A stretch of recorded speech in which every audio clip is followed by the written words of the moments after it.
Welcome, beautiful people, to my channel. It's your girl, Positive Vibes Des, better known as Des Bless or just Destiny.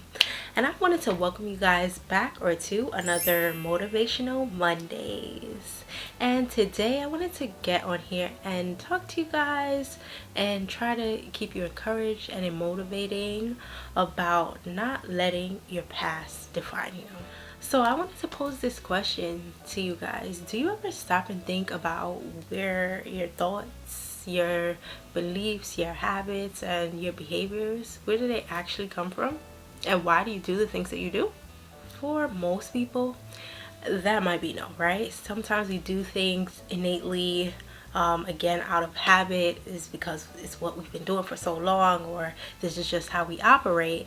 And it's like examining these things to see if these habits hurt or help you. And in looking at that, it can give you the clarity or the understanding to say, okay, is this something that I've developed on my own, or is it through my experiences why I do these things, why I believe these things, or is it just, a narrative that's kind of been placed on me either through, my parents doing it, or it's been generation traditions, societal norms, and the list goes on of how we can start to get into these patterns, beliefs, and how we do things because of narratives that have been put onto our lives. A lot of the times, the work is around trying to change the narrative that has been passed down to you inadvertently, right? Whether it's like family cycles of behavioral patterns of addiction, of abuse, of all these different things that are out there that gets passed down to you, not by anything that you've done, but just because that's a cycle, and realizing that you have to be the one to break that cycle. Not always easy because we do what we know, but again, it's about taking the time to take a deep dive into working, healing, and working past those things. And I think the first step is acknowledging that these patterns, these behaviors, these habits exist, and then accepting that they're there. But because you accept it does not mean that you have to go along with it. You accept that, okay, these are the cards that I was dealt. Now that I have accepted that, how do I deal a different hand? How do I rewrite this story? How do I make this story one that is beneficial for me, and one where I'm gonna come out better than what I've seen, what I've heard, what I've witnessed, what society tells me?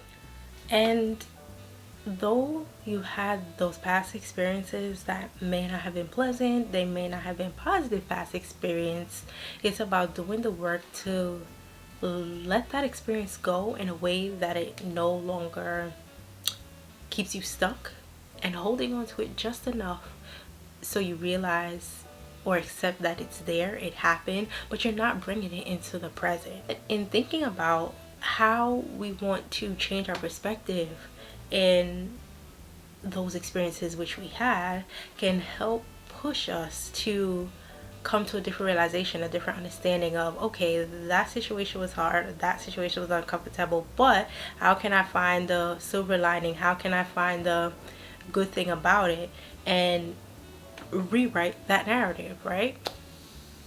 And I know it's not easy to sit with or take a look in the mirror, but if we stay with some of those habits, again, those habits or behaviors or beliefs that don't serve us, it's going to continue leaving us in spaces and places where the narrative is not positive, or it's not one that's helping us to get to where we're trying to go. It's not helping us to be our best selves. But you are stronger, you are wiser, and you have what it takes to be able to be your best version of you. And know that you are the author of your story. Do not allow past situations, circumstances, things that you've been told, things that you witnessed define you. and take a stand and say no more. I'm going to do things differently. So rewrite or undo or start to create your own narrative. So I want to leave you for this food for thought. Are you going to allow your perspective slash narrative be your power or your prison? Think about it. I hope this message has left you encouraged and motivated, and I hope that you learn, can apply, and share the knowledge with someone else. And I hope that you are subscribed and turn on your post notifications so that you are aware of every time that I post. And I want to thank you guys for watching, and do know that I'm always wishing you peace, love, and light.